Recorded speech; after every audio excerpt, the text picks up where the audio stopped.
matapos ang matagumpay na paggamit ni Kurapika ng Little Eye at ang simula ng pag-iimbestiga ni Oito sa quarters ng bawat prinsipe ay ngayon na i-review na natin ang chapter 368 o ang episode 29 ng ating Dark Continent series ay sa wakas masasaksiyan na natin ang isang eksena na magpapabago sa kanilang sitwasyon ngayon na isang eksena mga kaibigan na bibigla din sa kanilang lahat. Kaya naman, this is Mr. American at huwag na natin patagalin pa. Let's go!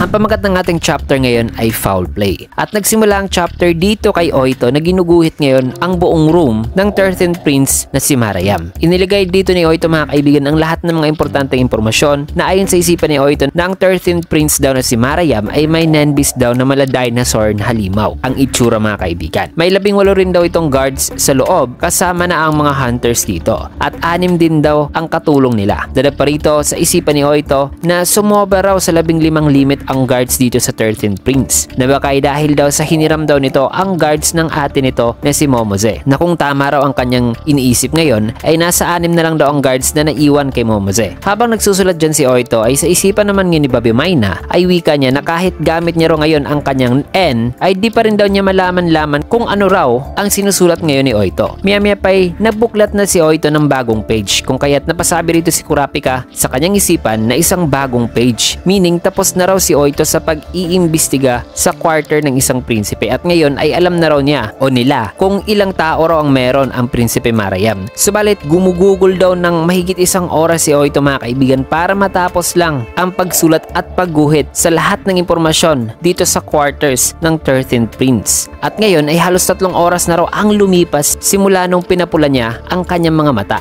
Kaya napasabi siya na ang mas nagpapaproblema raw pala sa kanya ngayon ay ang pagod na ibinibigay ng pag-maintain ng Emperor Time rather than the lifespan mga kaibigan na nakukuha nito. Matapos niyan ay may kita rito na patungo na ang ipis sa quarters ng 12th Prince na si Momose. Maya-maya pa habang papalapit ang ipis na yan sa vent ng room 1012 ay ayon naman dito sa isipan ni Oito na ang susunod naman daw niyang pupuntahan ay ang bedroom ng 12th Prince. Na sa pagdating niya dito mga kaibigan ay nagtaka naman siya sa kung bakit madilim daw dito. Nawala ba raw dito ang prinsipe? Kaya na may sa kanyang pagpasok mga kaibigan o sa pagpasok nitong ipis sa loob ng master's bedroom ay bigla namang nagulat si Oito sa kanyang nakita sapagkat makikita ang isang tao o guard na nasa kama mismo nitong prinsipe na kasalukuyan pala nitong sinasakal ang prinsipe Momose mga kaibigan na nang na-witness ni Oito ang kasalukuyang sinasagawang krimen ay dito naman napasigaw si Oito na sabing hindi, wag. Nagulat naman dito si Babi Mayna at Kurapika sa biglaang pagsigaw nitong Reyna na dito ay tumayo naman si Oito at sinabihan si Kurapika na pigilan daw ang lalaki sapagkat si Prinsipe Momose ay mamamatay na raw. Kailangan daw nilang pigilan ang lalaki. Pilit naman siya ritong pinapakalma ni Kurapika at sinabihan na nasa loob daw sila ngayon ng sarili nitong bedroom. Sadyang pagod lang daw itong si Rey ng Oito at binabangungot daw ito ngayon. Mga salitang medyo linakasan naman ngayon ni Kurapika mga kaibigan para marinig ito ni Babi Mayna at hindi magduda sa ginagawa ni Oito mga kaibigan. Sabay sinabihan naman ni Kurapika si Oito na pasikreto gamit ang kanyang ability na wikang nandito po si Babi Mayna. Hindi pa niya alam na nakakagamit ka pala ng Nen. Matapos masabihan ni Kurapika ay nagalit naman sa kanya itong Reyna mga kaibigan at inalis ang kanyang kamay. Sabay dali-dali na itong naglakad na sabing hindi raw ito time para sa isang laro na kung hindi raw pipigilan ni Kurapika ang lalaki then siya na lang daw ang pupunta doon. Kaya dito naman hinarangan ngayon ni Kurapika ang Reyna at sinabihan na okay, aalamin na raw nila. Sabay inutusan na niya si Bill na tawagan daw ang room 1012 at i-check ang kalagayan ng Prinsipe Momose. In which ay nagsalita naman dito si Babi Mayna na hindi raw sila i-connect dito sa 12th Prince kasi alam naman natin na si Oito ang lower ranking queen mga kaibigan. Pero nag-offer naman dito ng tulong si Babi Mayna na siya raw ang magiging mediator since na pwede raw niyang makausap mga kaibigan itong sa room 1012 sapagkat nagtatrabaho raw siya sa higher ranking prince. Kaya ay tumahimik na lang muna dito si Kurapika mga kaibigan. Subalit huli na sapagkat sa sumunod na eksena ay makikita na dinala na ng Royal Army ang bangkay ni Momose. Labis naman ang paghihinagbis dito ng Reynang Oito mga kaibigan. Na dito ay sinisisi niya ang kanyang sarili habang umiiyak na sabing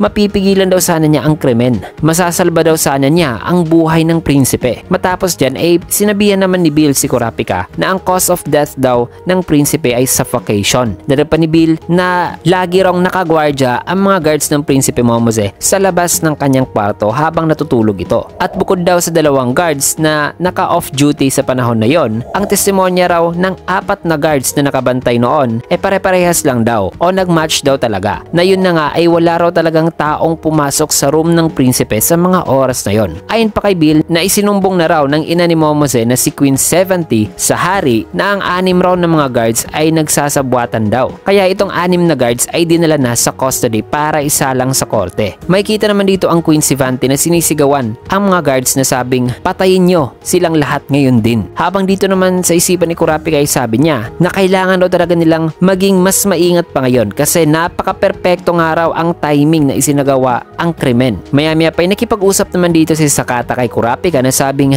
di ba sabi mo na ang bawat prinsipe ay may guardian beast? Nasagot naman ni Kurapika na oo. Kaya tanong naman ni Sakata na bakit hindi raw prinotektahan ang 12th prince ng kanyang guardian beast o Nen beast. Sagot naman ni Kurapika na may clue raw silang mahanap sa oras ng pagtulog ni Momose. Natanong naman ni Sakata na ano bang ibig mong sabihin dito? In which ipaliwanag naman ni Kurapika na maaga raw kasing nagpahinga ang prinsipe kumpara sa normal nitong oras ng pagpapahinga. Kaya sa tingin niya na sa araw na to ay may nagpapagod daw talaga ng husto sa prinsipe Momose. Natugon naman ni Sakata na tama. Ang Nen beast ay mga parasites. Kinakain nila ang aura ng kanilang host para magsilbing kanilang energy. Sabi naman ni Kurapika na tama ka na kung ang isa sa mga Nen beast na umatake sa mga guards daw nila ay pagmamay-ari pala ng prinsipe Momose, then siguro'y marami rang aura ang nawala o nakuha kay prinsipe Momose. Kaya inapagod daw ito o nawalan ng lakas at dahil doon ay sa mga oras daw na pinatay siya ay pagod na talaga itong si prinsipe Momose at hindi na makapagbantay pa ang kanyang Nen beast kasi wala ng aura na nakukuha niya sa prinsipe. Kaya na may napasabi ngayon si Bill na so ang kriminal ay pamilyar daw pala sa Nen kasi hinintay talaga nito ang tamang pagkakataon na di na kaya pang magbantay pa ng kanyang Nen beast. Kaya ay masasabi niya na ang kaso raw na to ay magpapa-increase daw talaga sa demand ng pagkuha sa impormasyon patungkol sa Nen. At ang kanilang kakayahan daw sa paggamit ng Nen ay magbibigay daw sa kanila ng advantage na gawin itong kanilang incentives ng mga kaibigan sa pagkipag-cooperate sa ibang mga prinsipe. Na nang masabi yan ni Bill ay napasabi naman ngayon si Kurapika sa kanyang isipan na wikang yan na nga raw ang problema dyan. May kita naman dito na umiiyak pa rin ang reynang Oito. Kaya sa isipan naman ngayon ni Kurapika ay sabi niya na gusto niya raw na ipagpatuloy na sana ni Oito ang pag-iimbestiga. Pero napakawalang awa naman daw sa kanyang parte kung sasabihin niya yan o ipapagawa niya yan kay reynang Oito. Pero at the same time may iniisip daw talaga kasi ni Kurapika na mas kailangan pa raw niya ng marami pang impormasyon as much as possible para ma-reduce daw nila ang risk na pwedeng maranasan ng Prinsipe Wobble. Maya-maya pa ay nagsalita naman si Bobby Mayna na pwede ba raw niyang tanungin itong Reyna, in which ay napatingin naman dito si Oito sa kanya. Kaya tanong naman ni Bobby Mayna na wala rong benepisyo ang pag-iyak dito ng reynang Oito sa mga nangyari. Na nang masabi yan ni Bobby Mayna ay sa isipan naman ngayon ni Kurapika ay sabi niya na napaka-obvious daw ang mga nangyari kanina. Kaya sa tingin niya ay nalaman na raw talaga ni Bobby Mayna ang tungkol sa paggamit ng Nen ng reynang Oito. Pero ang pinagtataka rito ni Kurapika ay kung bakit tinatanong pa raw ni Bobby Mayna kay Oito ang mga katanungang yan.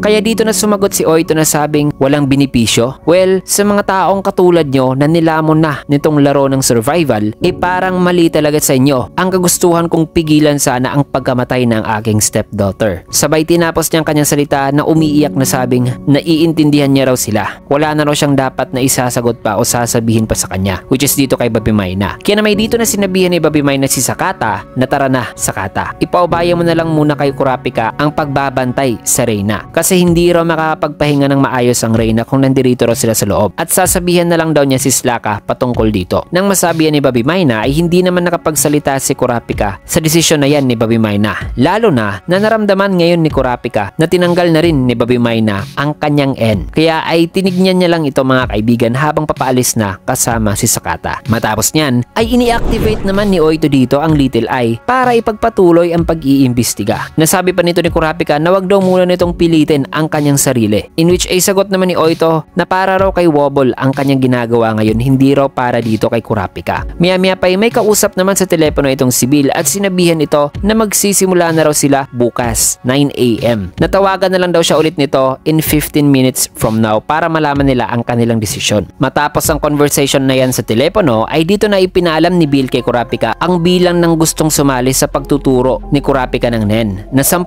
prinsipe raw maliban sa 2nd prince at sa 6th prince ang gustong magpadala ng kani-kanilang mga guards. Nasabi naman dito ni Kurapika na higit daw pala sa kanilang ini-expect ang pupunta dito, na pati raw ang guard ng First Prince ay pupunta rin daw. Nasagot naman ni Bill na hindi lang daw yan, ang kapitan din daw ng guards ng First Prince ay gusto rin daw malaman ang kanilang ginagawa. Tanong naman ni Kurapika na paano naman daw iba pang mga hunters. Nasagot naman ni Bill na nakikipagkasundo naman daw sa kanila ang mga hunters, pero nagpapanggap daw ang mga to na nagdadalawang isip sila sa statement ni Kurapika patungkol sa pag-learn ng Nen in a short amount of time, para ang lahat raw ay magpa-participate talaga sa gagawing pagtuturo ni Kurapika. Pero ang tanging concern lang daw ng mga hunters na yon ay ang kanilang sinabi na specifically 2 weeks lang daw ang kailangan para matutunan ang basics ng Nen, in which ay sagot naman ni Kurapika na naiintindihan daw niya ang risk, pero may plano naman daw siya patungkol dyan. Sagot naman ni Bill na may dalawa pa raw problema. Tanong naman ni Kurapika na dalawa. Tugon naman ni Bill na oo. Una ay marami rong prinsipe ang gustong magpadala ng maraming guards na para sa kanila ay problema raw ito para sa kanilang safety. Kaya ay sagot naman ni Kurapika na lilimitahan na lang daw nila ang guards na pwedeng ipadala ng prinsipe sa kanila, na hanggang 2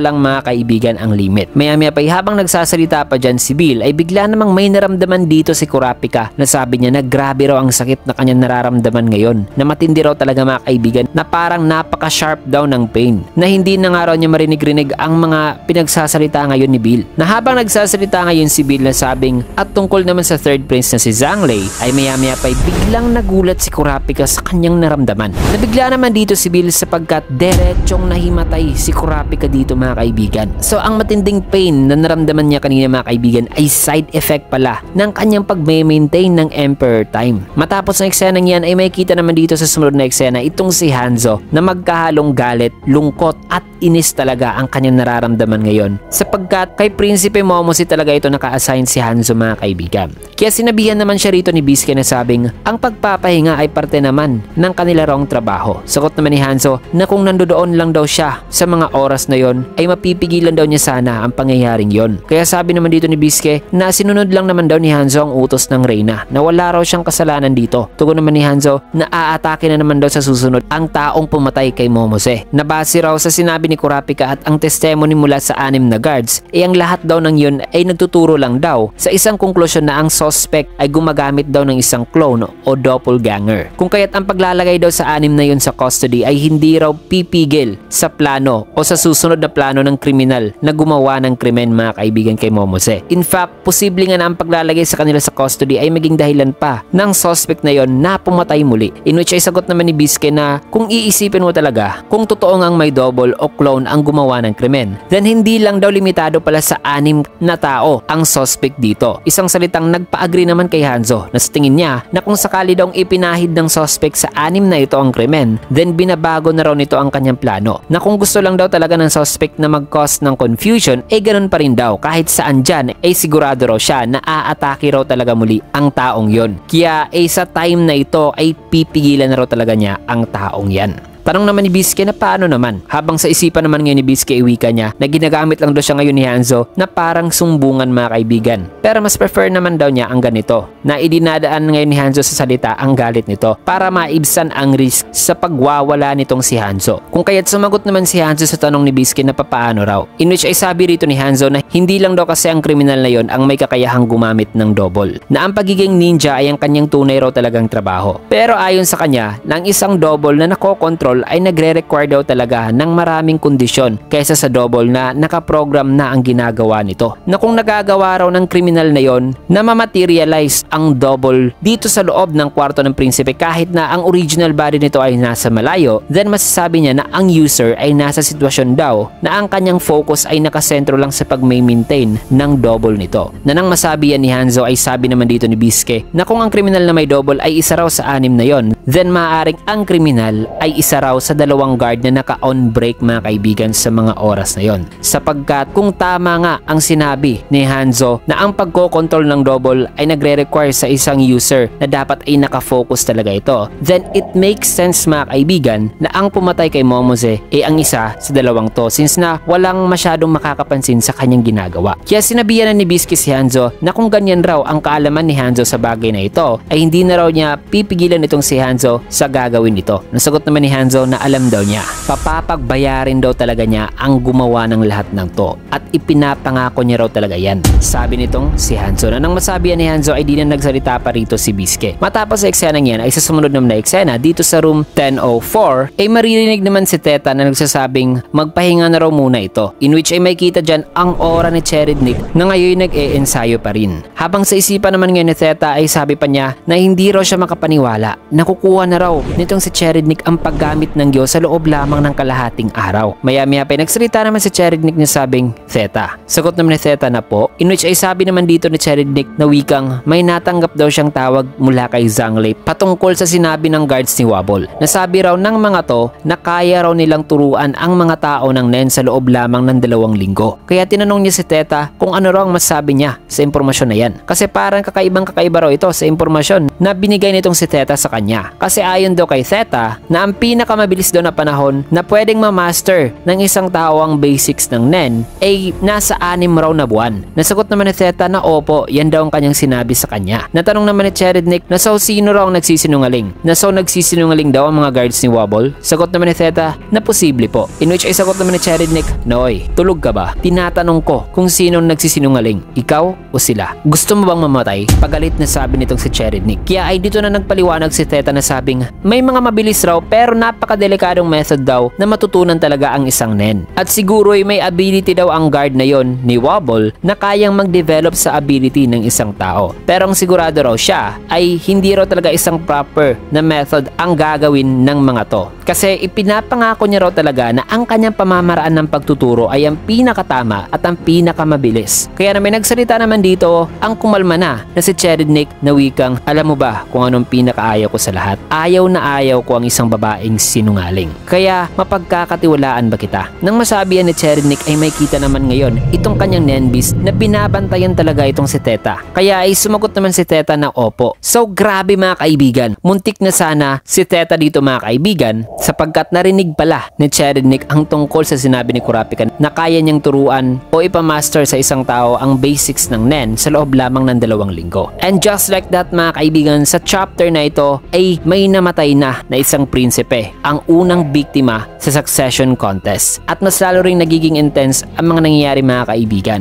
Kaya na may sa susunod na chapter ay paniguradong mas titindi pa ang mga eksena na ating masasaksihan. Dahil malalaman na natin sa kung ano nga ba ang nangyari dito kay Kurapika, ang progress ng kanyang gagawing pagtuturo at ang sorpresang pagdating ng isang misteryoso talagang tao mga kaibigan. Yan at marami pang ibang napakatinding eksena ang ating masasaksihan sa susunod na chapter kasi dito muna natin tatapusin ang video sa last panel na ito. Kaya naman kung nagustuhan yung video, can get a like, comment, follow, subscribe na rin for more videos like this. Maraming salamat and see you guys again on my next video.